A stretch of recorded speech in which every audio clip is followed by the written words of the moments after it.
I used to think that cold emails, cold DMs were the main way to find music work, but I realized that my best gigs, the ones I absolutely loved, and even this recent $1,000 gig, they all stemmed from me not having to send a single cold message. And that's a really big deal for me because I'm someone who is incredibly introverted. The idea of reaching out to somebody, a stranger no less, gave me some anxiety, and it got to the point where I just wouldn't do it. But the reality is I needed to find work, I needed to make money, and ideally I wanted to do that doing something related to music. And I just want to preface this video by saying that yes, cold DMs, cold messaging, it is a strategy and it has worked for people. But for me, the idea of mass messaging directors and producers and other creatives, it just feels inauthentic. Do you even know what the project is about? Do you think you're gonna like working with that team? So over the years, I had to find a different way of networking and marketing myself. I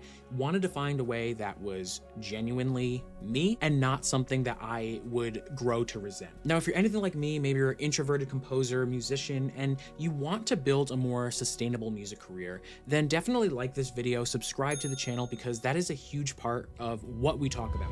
Now, when we're just getting started and we say, well, I want to find work, I want to find music gigs, that usually means that, okay, well, I want to make some sort of income, but I also want to find some sort of stability doing the thing that I enjoy. And there's absolutely nothing wrong with that. I think that is a huge goal for a lot of composers, a lot of musicians that just want to pursue their craft. But if we start saying yes to any and every gig that might come our way because of the cold outreach, then it's not a guarantee that we're going to build the career, the long-term career that we really want to build, something that we're genuinely excited about. So I had to stop and ask myself, what do I actually want? Because if I'm being honest, I don't want to spend my downtime when I'm not working on a gig just scrambling to get the next composing gig. I still want to be able to hold on to composing as the thing that I love, the thing that I'm passionate about, and getting paid is the bonus. It's the result, right? It's not the main motivator for me. And just this past week, I recompleted the Ikigai exercise. And if you're not familiar, this is a Japanese concept to help you figure out your purpose in life. Basically, you figure out what you're good at, what you love to do, what you can be paid for, and what the world needs. And at some point, there is an intersection, and at that center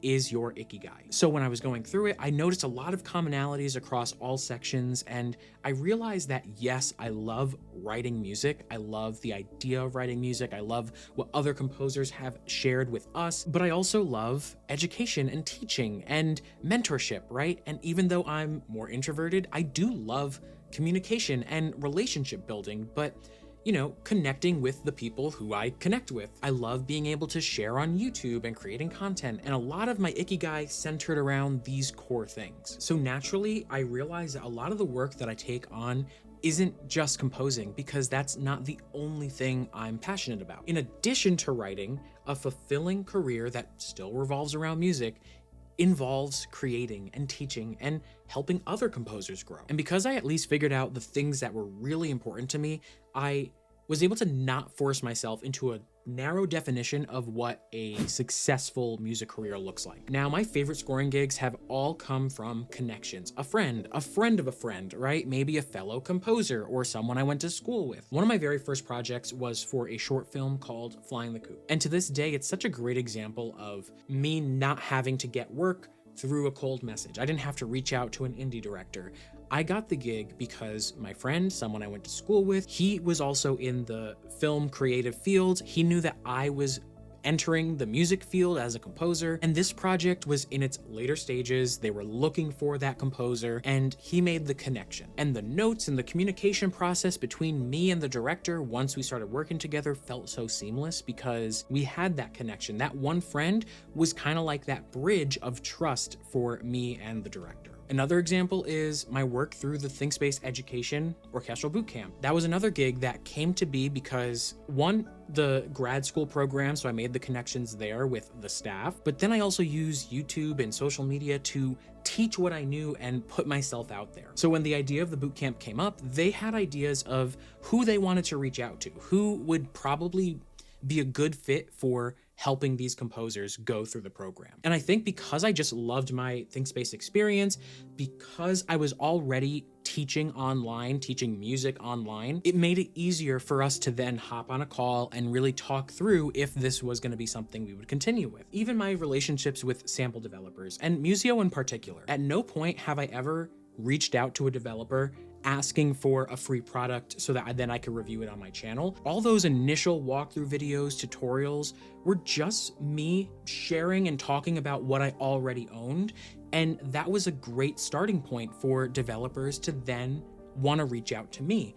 And since then, I've really developed such a strong relationship with Musio as an example because I use Cinesample's products well before Musio was even a thought. And over the years, I got to understand what Musio was, who it helps, and really the vision that they had for this product. But more importantly, I've had opportunities come from Musio because of the relationships I built, the connections I made with the team over there. And because I genuinely connected with the people, because I genuinely believed in the product, it made those work opportunities feel like fun. Looking at these 3 examples, it's important to note that none of these were instant. These were opportunities that came up because of connections and relationships that were built over time. But none of these opportunities came from me doing cold DMs. They came from friends or friends of friends. They were people that already knew me and trusted me, and they happened to be people that I genuinely liked working with. And honestly, that is the kind of work that I want. That's the kind of career that I want. It should feel right and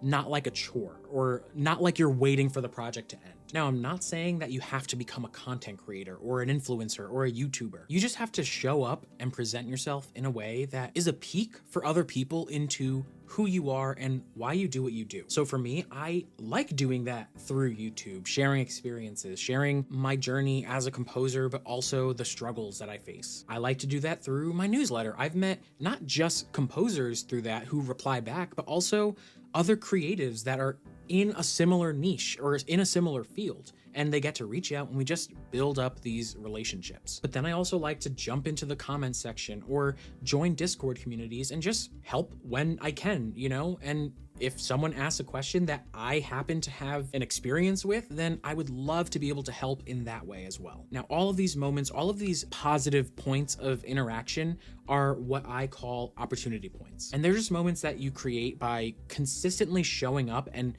building out those relationships so that when someone needs help, you are pretty much top of mind, right? You're not asking for work, you're not pushing anybody, you are just being visible and growing that trust. Now, if this topic is something that you're interested in, the idea of opportunity points and how you can create them for yourself, this is actually day 3 of my free 3-part email series called The Composer's Roadmap. Over the course of 3 days, I'll email you 3 different lessons that go over how you can break out as a composer, how you can start developing yourself as a musician and start getting your music heard. So again, if you are interested, I'll leave a link in the description down below. Now, you don't have to cold DM strangers to find music work. You don't have to pitch yourself aggressively to be successful. Again, it's worked in the past. You can do this, but if it doesn't align with how you like to communicate, how you like to build relationships, then remember, there just are other ways of networking and putting yourself out there. So instead, you could figure out the kind of work that you actually want and are open to. You could show up consistently, sharing your story and your music, even if it's not perfect, even if it's not polished. Start building genuine relationships without expecting instant returns, but also trust that opportunities do grow out of visibility and connection. Now, if you're anything like me, then you might realize that pursuing music from hobby to career, or just taking it more seriously, isn't always easy. It's not a direct path. So in this video, I go over the 4 major changes I would make if I were starting my music career over, starting from scratch. So I'll see you over there, and as always, happy composing.